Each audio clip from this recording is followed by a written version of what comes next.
Spelling is Seandoran.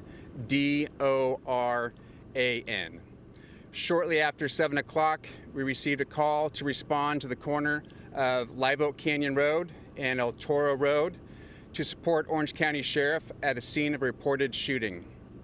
Our firefighter paramedics assessed multiple patients, ultimately transporting 6 patients to a local trauma center, some of whom did suffer gunshot wounds. In addition, we declared 4 patients deceased on scene. This is a tragedy our community will continue to deal with. Orange County Fire Authority and Orange County Sheriff are here to stand by together. Thank you. Sean, what can you tell us about those who are deceased? The further questions will come after. We have Chief Fennessy and Under Sheriff Halleck coming shortly. Thank you. Male, female, No information. Hey Frank, can you say a few more things? Can you tell us what do you want to say to people living in the area who are trying to get through El Toro Road? There are multiple roadblocks. What do you want to say? This investigation will be taking quite a bit of time to make sure we are able to go through all of the evidence. Our condolences do go out to all the families that were affected.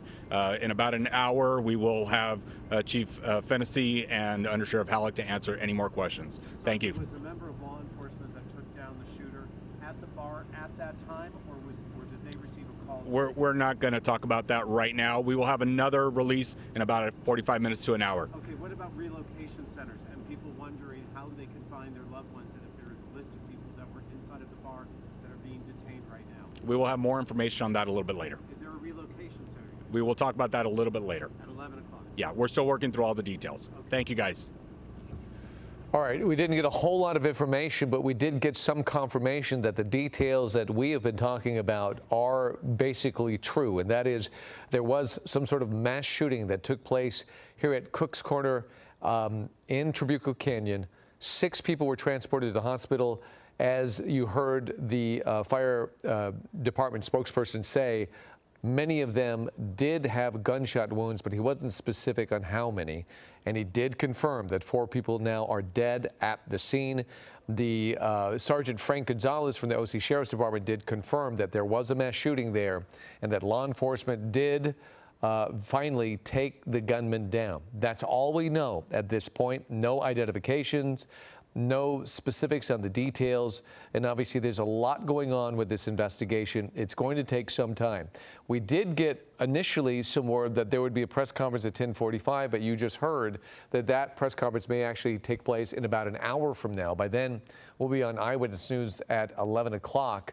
We will bring you, no matter what the time is, we will bring you that press conference.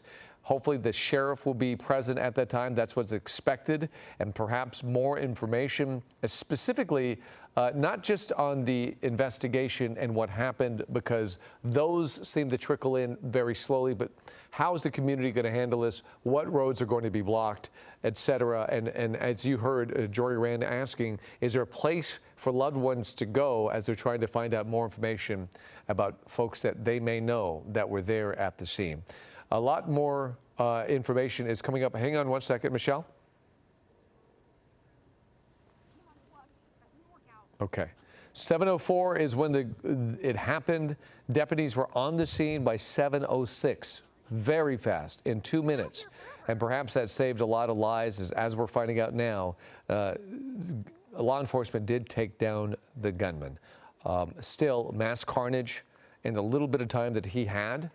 We're trying to get to the bottom of exactly what happened. Hopefully we'll get some of those, that information, some of those details, and as soon as we do, we'll bring them to you. That's all we're getting from law enforcement at this point. We're going to sign off just for a little while. We will continue to show you some imagery, and we have a lot of information coming our way. We do have 2 reporters on the scene. We have talked to many witnesses. We'll have all of that coming up on Eyewitness News at 11 o'clock.